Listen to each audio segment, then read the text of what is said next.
And Maharashtra has said, sorry.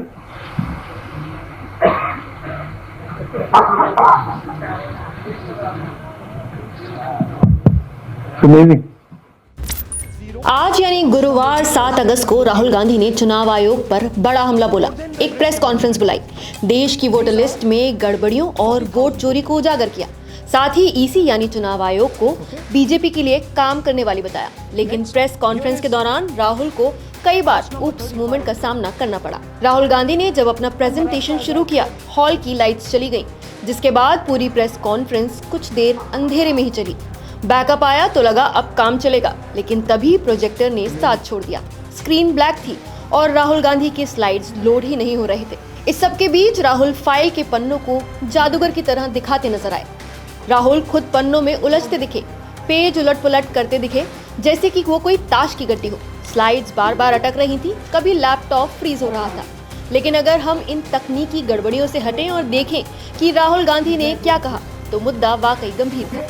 उन्होंने दावा किया कि कर्नाटक के बेंगलुरु सेंट्रल सीट पर 1 लाख से ज्यादा फर्जी वोट जुड़े गए। कांग्रेस को वहां 6.26 लाख वोट मिले, बीजेपी को 6.58 लाख, यानी फर्क सिर्फ 32,000 का। लेकिन विधानसभा के एक इलाके महादेवपुरा में ही वोटरों का अंतर 1,14,000 था। राहुल का कहना था, इतना बड़ा अंतर कैसे आया, कोई तो गड़बड़ है। राहुल ने 5 तरीकों से वोट चोरी का आरोप लगाया।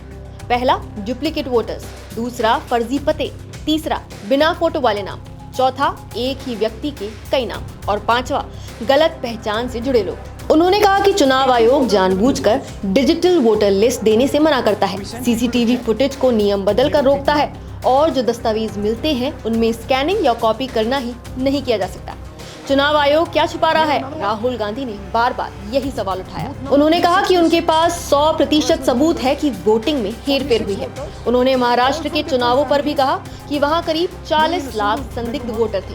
राहुल ने कहा, हम चुनाव हारे नहीं, हमसे चुनाव छीना गया। उन्होंने दावा किया कि बीजेपी और चुनाव आयोग की मिलीभगत से वोटर लिस्ट में फेरबदल हुआ है। बिहार का जिक्र भी आया। राहुल ने कहा कि वहां हाल ही में जो वोटर लिस्ट वेरिफिकेशन हुआ, उसमें 65 लाख नाम हटा दिए गए। चुनाव आयोग का कहना है कि इनमें मृत वोटर, दूसरी जगह शिफ्ट हुए लोग और डुप्लीकेट नाम थे। लेकिन राहुल का सिर्फ एक ही सवाल था, क्या ये निष्पक्ष प्रक्रिया थी या किसी खास दिशा में की गई सफाई? अब चुनाव आयोग ने राहुल गांधी के इन आरोपों पर जवाब भी दिया है। कहा है कि उन्हें पहले ही मेल और पत्र भेजे गए थे, लेकिन उन्होंने कोई जवाब नहीं दिया। आयोग ने ये भी कहा कि अगर कांग्रेस को आपत्ति है तो वो कोर्ट में याचिका दाखिल कर सकती है। तो अब बड़ा सवाल ये है कि क्या चुनाव आयोग इन आरोपों के बाद पारदर्शिता से अपने काम का सबूत देगा, और क्या इन तकनीकी गड़बड़ियों के बीच देश को असल मुद्दा दिखेगा? आप इस मामले में क्या कहना चाहेंगे, हमें कमेंट करके जरूर बताइए। नमस्कार, मैं हूं मानक गुप्ता। अगर आपको हमारा ये वीडियो पसंद आया हो तो इसे लाइक और शेयर जरूर करें, और हाँ, हमें सब्सक्राइब और फॉलो करना ना भूलें, ताकि आप देश और दुनिया की कोई खबर मिस ना करें। तो जुड़े रहिए हमारे साथ और देखते रहिए News 24।